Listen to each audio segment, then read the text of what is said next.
자, 우리가 이제 우리 63회 TAT급 여러분들 시험 보신 거 문제풀이를 하고 있는데 이론 4번까지는 제가 녹화를 못 했고요. 이제 5번 풀이부터 녹화를 해보도록 하겠습니다. 자, 5번 문제 보시겠습니다. 이런 문제가 나왔어요. 주식회사 한공은 23년 결산 후에 매출거래처 주식회사 서울이 23년 12월에 파산하여 매출채권의 회수가 불가능한 사실을 알게 되었다. 네.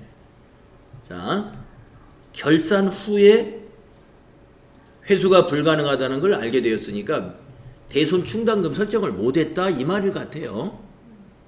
예, 우리가 이제 결산 때 대손이 발생할 확률이 있는 거에 대해서 대손을 추정해 가지고 대손 충당금을 설정하잖아요. 근데 이 말을 읽어보니까 12월에 파산해서 회수가 불가능한 사실을 결산 후에 알게 됐다 이 말이에요. 이에 대한 회계처리 누락이 23년 재무제표에 미치는 영향으로 옳은 것은 이랬습니다. 네. 그러니까 지금 대손 충당금 설정을 안 했다는 것인데 어떤 분계를 우리가 단 대손 충당금 잔액은 없다. 네, 어쨌든 대손 충당금 설정을 안 했어요. 그 분계가 뭐가 돼요? 차변이 대손 삼각비죠. 그리고 대변이 대손 충당금이에요. 이 회계 처리를 누락했다 이겁니다. 이게 결산 때 이거 해야 되는데 파산이 됐다 그러면 회수가 불가능하기 때문에 충당금 설정이 아니고 자 요거 판단 잘못된 것 같습니다. 자 처음에 이제 요 판단인 줄 알았는데 이게 아닐 수가 있어요. 보니까 이미 12월에 파산해 버렸으면 저는 이 말이 왜 있는가 했습니다. 대손 충당금 잔액이 없은 상태에서 대손 처리 분계를 안 했다고 봐야 돼요. 자, 요걸 누락한 것 같지가 않고 제가 위에다가 이걸 누락한 것 같아요. 뭘 누락했냐면 차변이 대손 삼각비,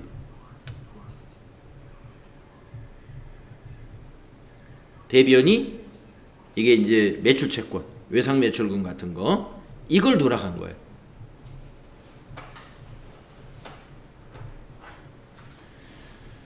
자, 대손 충당금 잔액이 없다. 이거를 왜 알려줬을까 봤더니 대손 충당금 잔액이 없으니까 대손 삼각비 비용 처리하는 대손 처리 분계를 이걸 누락했다. 이런 얘기입니다. 네, 5번 문제도 조금 헷갈리는 문제였어요. 네, 처음에 저는 이게 누락인가 했더니 요 부분을 보니까 아니다. 충당금 설정을 누락한 게 아니라 대손 처리 회계를 누락했구나. 자, 그러면 옳은 거 찾으라고 그랬어요. 매출 과대 매출하고 관계가 없죠. 당기순이 과소 이걸 누락해서 과대가 되죠. 왜냐하면 대손삼각비는 비용의 발생이잖아요. 비용을 발생시키지 않았기 때문에 당기순이익은 과대하게 되죠.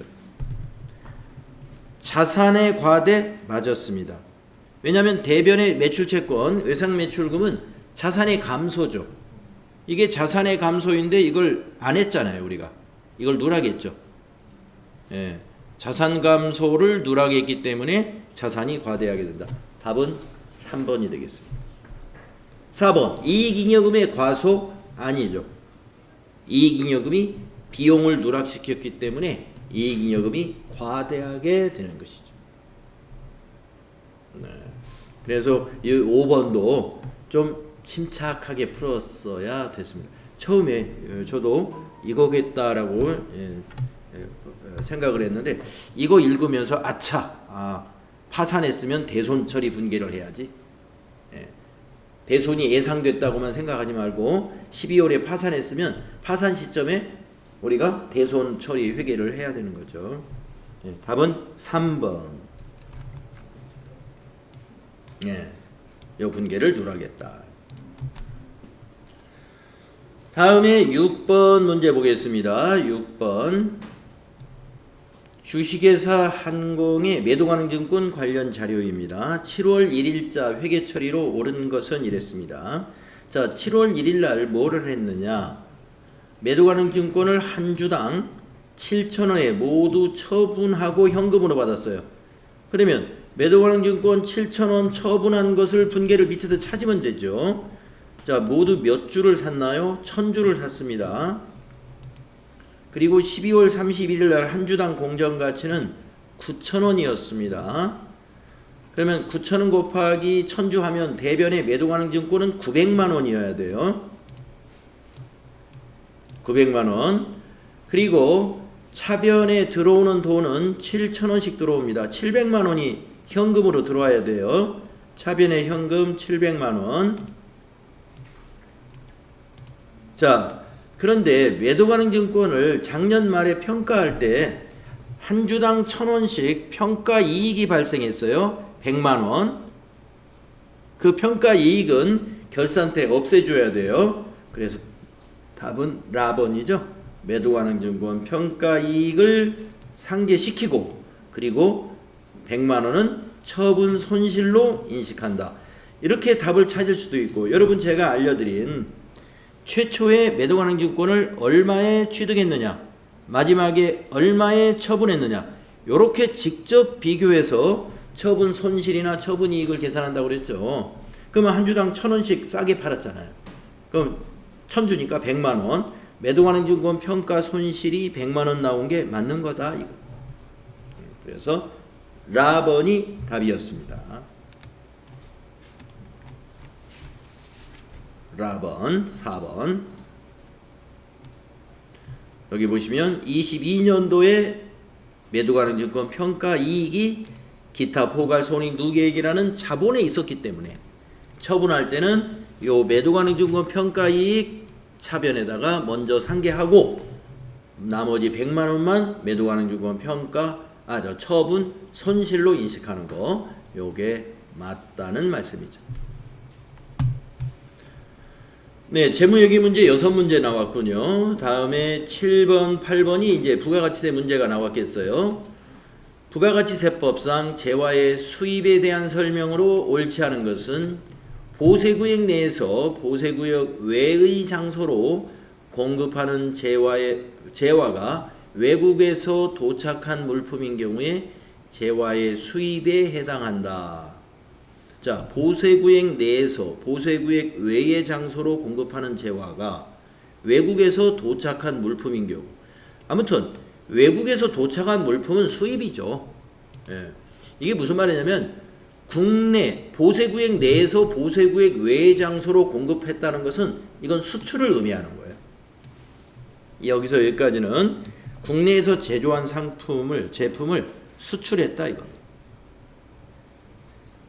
수출을 했는데 다시 우리 국내에 들어왔다, 이거예요. 우리 국내에 들어온 거, 그건 수입에 해당이 된다. 수입에 해당이. 맞습니다. 다음에 2번. 수출 신고가 수리된 물품으로서 선적되지 아니한 물품을 보세구역에서 반입하는 경우는 재화의 수입에 해당하지 아니한다. 맞아요. 자, 수출 신고가 되었다 하더라도 선적이 일어나지 않은 물품을 보세구역에서 다시 국내로 반입이 되면 재화의 수입에는 해당하지 않습니다.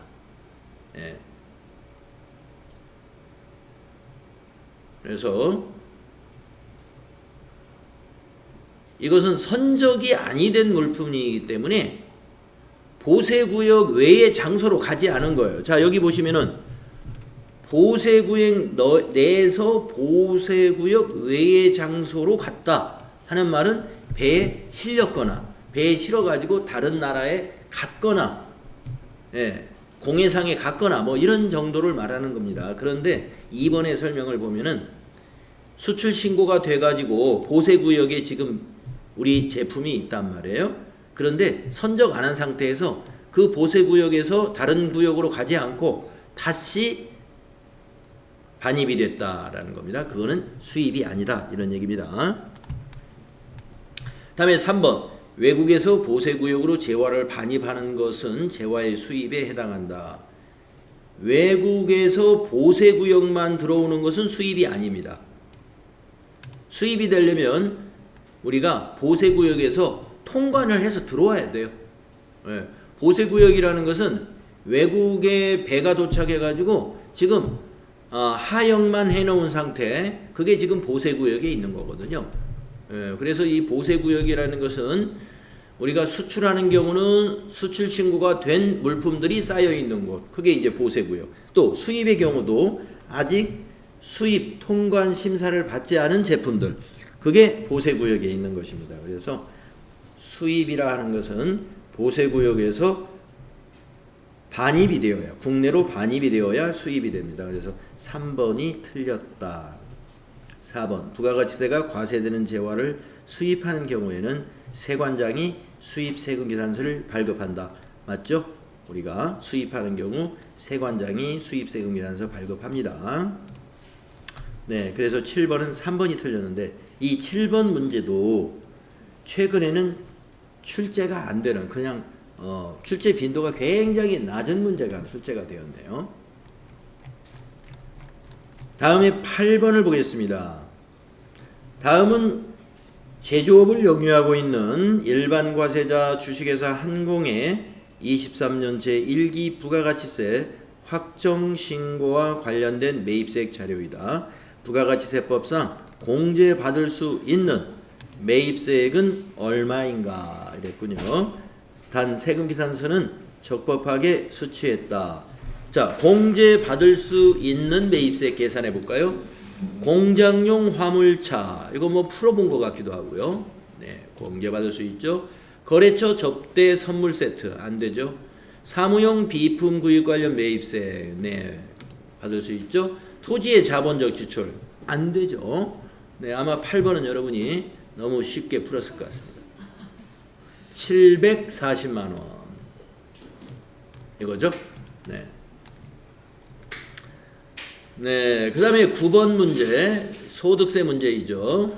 다음 중 연금 소득에 대한 설명으로 옳지 않은 것은 이랬네요.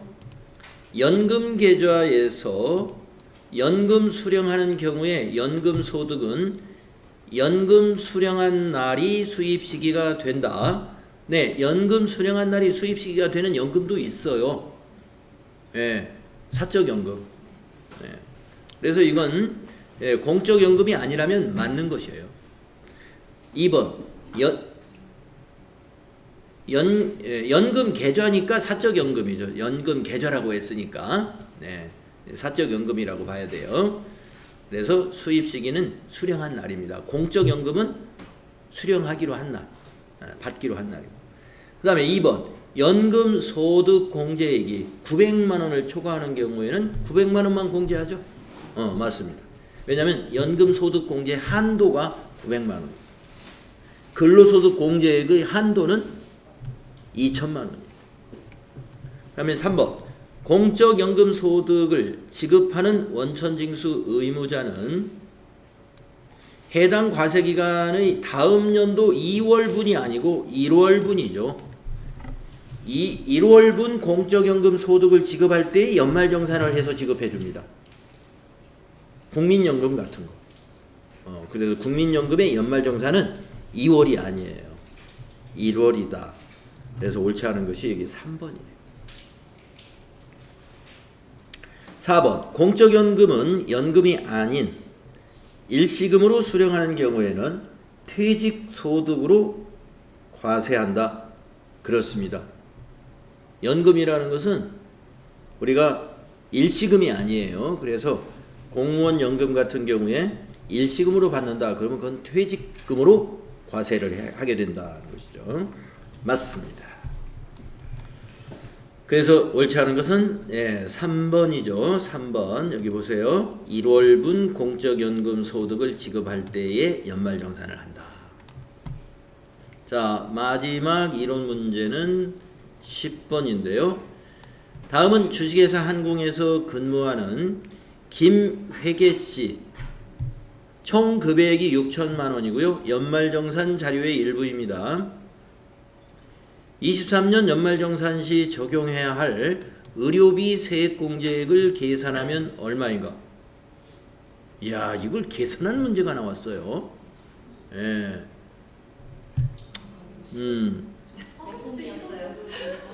네.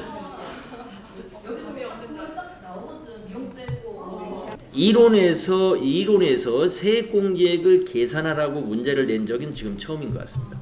예. 공제 대상 금액이 얼마냐 이렇게 물어보죠. 왜냐하면은 이 의료비 세액공제는요, 그 공식이 굉장히 복잡합니다.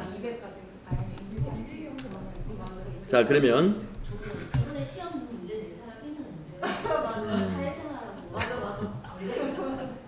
자, 한번 보겠습니다. 시력보정 안경 구입비에서는 50만 원. 아이, 공제 대상 금액을 물어볼 정도로만 문제를 내야죠. 그렇죠? 예. 예, 세액공제는 우리가 프로그램에서 다 계산해 주잖아요. 국내 의료기관 치료비 요거 300만 원 해당되고요. 외국 대학병원에서 치료한 거 이건 안 되죠. 예. 미용 안 되죠. 그러면 350만 원을 가지고 350만 원에 15%? 15% 했더니 안 나와요? 예. 52만 5천 원에 제일 가까운 것은 50 이거 25만 5천 원. 자, 여기에서 보니까 우리가 의료비는 이 자기 총 급여의 3% 이상 초과 지급한 거에 대한 15%를 세액공제해 주는 거예요. 네. 그러니까 이거는 제가 이제 이론을 설명드릴 때 제가 여러분에게 뭐라고 그러냐면, 이거 의료비 세액공제 계산하는 문제는 안 나올 거니까 그 복잡한 공식을 여러분이 봐둘 필요가 없다 이랬습니다. 네. 이제 이런 문제까지 나오면 이게 이제 의료비는 총 급여액의 3% 이상 지출한 거에 대해서 세액공제 해주는 거거든요. 네. 그러면 한번 6천만 원에 그래서 아무래도 3% 180만 원을 초과한 금액이에요. 그러면 아까 여기서 300하고 350만 원이었죠. 350만 원에서 180만 원을 빼야 돼. 6천만 원에 3%. 6천만 원의 3%가 180만 원이에요. 그래서 350만 원 마이너스 180만 원 하면 이제 170이죠. 거기에 15%. 25만 5천 원. 네. 이런 문제를 낼 줄은 몰랐네요. 근데 이제 우리가 그 소득세 이론을 하면서 여기 의료비 쪽에서 의료비를 지출했는데 왜 소득공제가 하나도 의료비 세액공제가 하나도 없을 수 있다. 그 이유는 총 급여액의 3% 이상 의료비가 아니면 의료비 지출이 있더라도 세액공제는 없을 수 있다. 그런 정도만 우리가 이제 알고 갑시다라고 넘어갔는데 계산하는 문제가 나왔네요. 네, 그래서 지금 TAT 2급 이번 그 63회 이론 문제 10개를 풀어봤는데요. 대체로 최근보다는 이론도 까다롭게 내온 것 같습니다.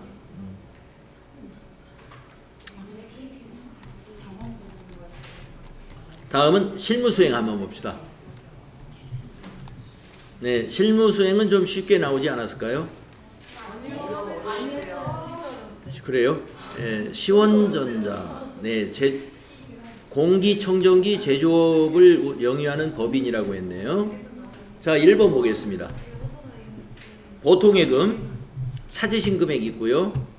현대개발 예, 자 내용을 보면 원재료 단순 보관을 위해 현대개발의 임차한 임야에 대한 1월분 임차료 50만 원을 한 국민은행 보통예금에서 이체했습니다. 현대개발 세금계산서 발급이 불가능한 간이과세자입니다. 거래자료를 입력하시오. 단 비용 처리하세요. 임차료로 처리하면 되죠. 예, 그래서 이거는 보통예금이니까 제가 이제 프로그램 실행해 놨으니까 한번 입력을 저는 해보겠습니다. 예. 프로그램이 어디 있더라?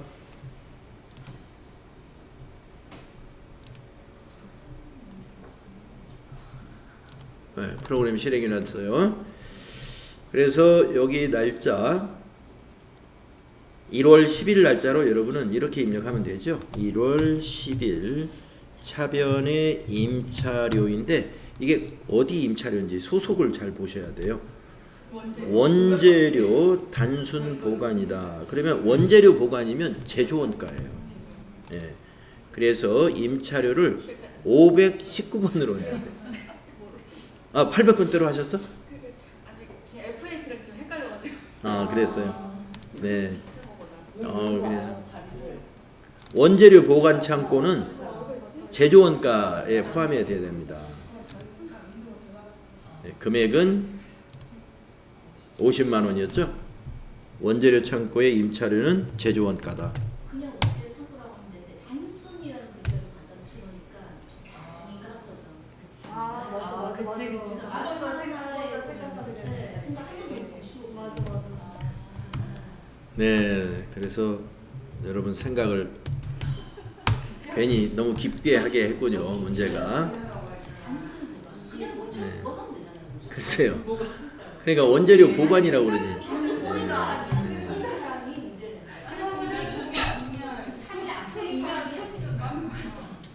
다음은 경비등 송금명세서. 영수증 수취명세서는 생략하고 경비등 송금명세서 작성하라는 거죠.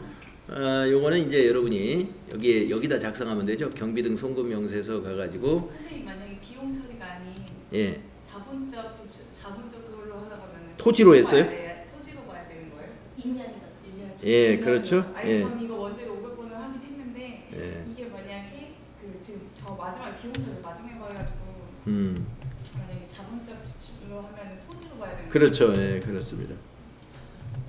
자본적 지출로 해라 그러면 토지로 봐야 되죠. 예. 500번 하다가 맨 처음에 하는데 8번인데 그래서 성명 쓰고 사업자 번호, 거래 내역 이런 거 다 쓰시고 거래 금액 50만 원 이렇게 쓰신 다음에 송금일자 2023년 0110 은행은 여기 있는 은행을 쓰는 거죠. 신한은행. 예. 코드 더블 클릭해서 신한 이렇게 하시고 계좌번호 이거 쓰시면 돼요. 이 계좌. 이 계좌 여기다 입력하시면 돼요. 그리고 엔터 하시면 되는 거죠. 네, 그래서 임차료를 500번대로 여러분이 잘 하셨어야 이 문제가 맞았을 겁니다. 경비등 송금명세서는 여기 은행을 신한은행으로 하고 계좌번호 잘 하시면 되는 거고요. 그 다음에 2번 문제 뭐가 나왔을까요? 신규 매입자산, 고정자산 등록. 네, 매입 매출 전표에 입력해야 되죠. 이 문제는. 그렇죠? 자, 제네시스 구입한 겁니다. 업무 전용 자동차 보험에 가입된 내역입니다. 자료 설명을 보겠습니다. 자료일은 관리부에서 사용할 업무용 승용차 3500cc를 구입하고 발급받은 전자세금 계산서이죠. 자료 2는 업무용 승용차 구입에 따른 자동차 보험 가입 내역입니다. 자료 2를 참고로 하여 매입 매출 자료를 입력하시오. 전자세금 계산서 관련 자료는 전자 입력으로 처리한다. 네, 자 거래자료 입력 문제에서 우리가 매입 매출 전표에 입력할 수 있는 문제가 나올 수 있다고 그랬죠. TAT 2급은 FAT 1급에서는 그러지 않겠지만, 그래서 이거는 매입 매출 전표에 넣어야 돼요. 매입 매출 전표에 여기 있는 2월 5일 유형은 50일 아니 54죠. 불공이죠. 불공지 사유는 비영업용 소형 승용차. 네, 제네시스. 그리고 공급가액에다가 6천만 원. 거래처에는 이제 현대자동차 이렇게 했을 것이고, 전자세금은 1번, 분계는 이게 대금을 뭘로 했어요? 외상으로 샀군요. 혼합으로 해야 됩니다. 3번 혼합. 그래서 원재료를 차량 운반구 208번으로 하시고, 대변에는 미지급금 6,600만 원. 탭키 누르고 현대자동차 미지급금 하시면 되죠. 그 다음 2번 문제는 또 뭔가요? 고정자산에 신규 취득한 자산을 등록하시오. 코드는 1000번, 자산명은 제네시스 G80, 네, 정액법, 내용연수 5년. 그래서 우리가 어디로 가야 되느냐? 전체 메뉴에 고정자산 등록에 가가지고 엔터를 3번 치고 더블 클릭을 해서 차량 운반구 208 확인, 그리고 코드 1000번, 자산명은 제네시스 G80, 취득일은 2023년 이 날짜로, 이 전표 날짜로 2월 5일 날짜가 되죠. 0205가 되고, 자, 이건 23년도에 취득한 거니까 4번에다 입력해야 돼요. 6,600만 원. 자, 왜 6,600만 원이냐? 이 제네시스를 아까 전표를 보시게 되면은 메인 매출 전표에 우리가 입력할 때 차량 운반구를 6,600으로 입력했잖아요. 예. 매입세 공제를 못 받기 때문에 합계가 취득원가가 돼요. 6,600 썼다가 아니고 6,600 쳤는데요. 만약에 이게 화물차였다면은 차량 운반구는 6,000이고 부가세 대급금이 600이겠죠. 6,600 썼다가 6,000인가? 근데 이게 부가세 대급금이 없는 거란 말이죠. 그래서 여러분들 취득원가에 공제 못 받는 부가세는 취득원가에 포함되는 거예요. 자, 정액법 5년 이렇게 하고, 이 차가 어디서 쓰는 차예요? 어느 부서? 관리부? 그러면 800번대. 예, 이게 부서를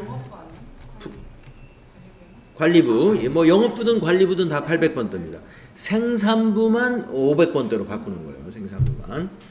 그래서 정액법 내용연수 5년, 그리고 우리가 여기 경비구분 800번대로 해줬으면 등록 끝난 겁니다. 그 다음에 세 번째 문제는 자료 2를 참고해서 업무용 승용차 등록에서 신규 취득한 승용차를 등록하시오. 코드번호 1000번, 제네시스, 차종은 제네시스 G80이다. 자, 그러면은 우리가 업무용 승용차 등록 해본 적 있으시죠? 예, 들어가셔서 1000번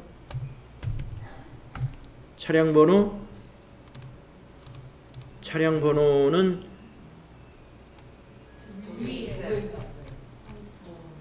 여기에 나오는군요.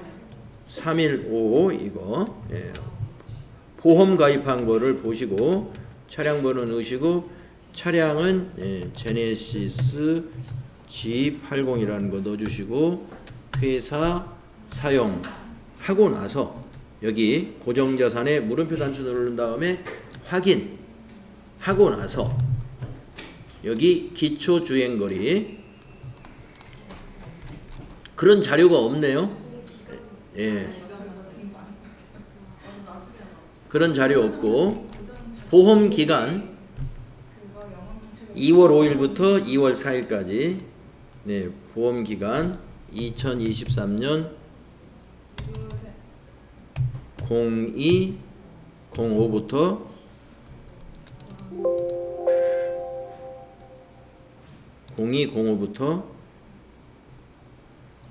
2024년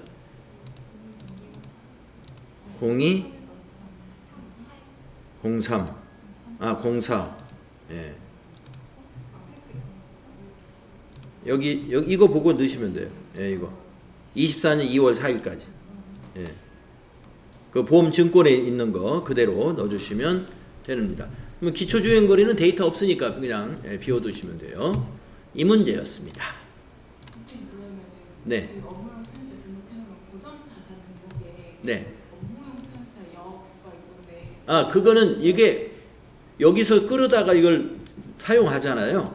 그러면 자동으로 이제 고정자산 등록에 가서 조회 눌러보면 여기가 이렇게 여로 바뀌어 있어요. 저 업무용 수용자 등록 안 하고 저거 여. 아, 미리 넣어놔도 상관없어요. 근데 저거가 안 등록 안 돼. 예, 미리 넣어놔도 상관없지만 여기서 업무용 수용자 등록을 하시게 되면은 여기 그 고정자산 코드를 가져다 쓰잖아요. 그러면 자동으로 반영이 됩니다. 네, 그래서 이 업무용 승용차를 취득한 거에 대한 매입 매출 전표, 그 다음에 고정자산 등록 문제, 그 다음에 업무용 승용차 등록까지 완전히 한 세트로 문제를 냈네요. 네, 풀코스로 문제를 냈습니다. 쓸게 너무 많다고요. 네. 많이 뺐겠다 이게 가서. 네, 이 한 문제가 굉장히 양이 많았어요. 54번 불공 이렇게. 진짜 네. 저 그래서 할 때 너무 이해도 열분 주서. 자, 자본거래 문제 세 번째 문제 보겠습니다. 자료 1은 신주 발행 내역이고요. 자료 2는 보통 예금에 5,165만 원이 입금이 됐습니다. 자료 1은 임시주주총회 결의 내용, 자료 2는 주식대금에서 주식 발행 비용을 차감하고 입금된 내역입니다. 주식 발행일의 거래 자료를 입력하세요. 자, 주식 발행일은 3월 30일이고 액면 금액은 주당 5,000원, 주식수가 3,500주니까 대변의 자본금은 이렇게 곱하기 해서 자본금, 그리고 주식 발행 비용은 85만원. 여기 일단 차변부터 입력을 하면 돼요. 이 문제는 차변의 보통예금 기업은행을 요 금액으로 입력을 하겠습니다. 일반 전표에 가셔가지고 날짜는 3월 30일이네요. 3월 30일 차변의 103번 기업은행 통장에 맡기신 금액, 대변은 자본금, 자본금은 쭉 가서 이 금액으로 계산합니다. 3,500주 곱하기 5,000원, 액면가로 계산해야 되니까요. 계산기를 딱 들고 3,500주 곱하기 액면금액 5,000원 이렇게 해야죠. 1,750만 원이 자본금입니다.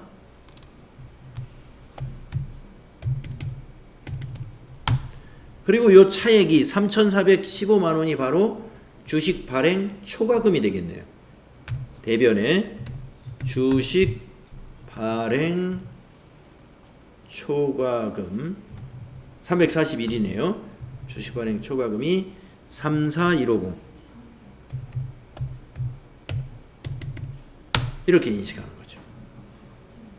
네. 그래서 액면가 5,000원짜리 주식을 주당 발행 금액이 15,000원이기 때문에 3배로 발행했어요. 그러니까 주발초가 3배가 되는 거죠. 주식 발행 초과금이 자본금의 한 3배 정도 되는 거예요.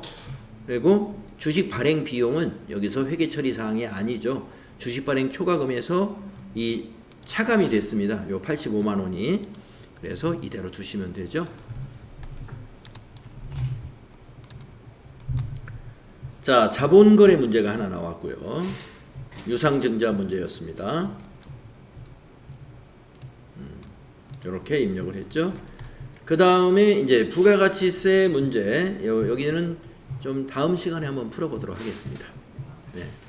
쉬었다가 부가가치세 문제부터 한번 풀어볼게요.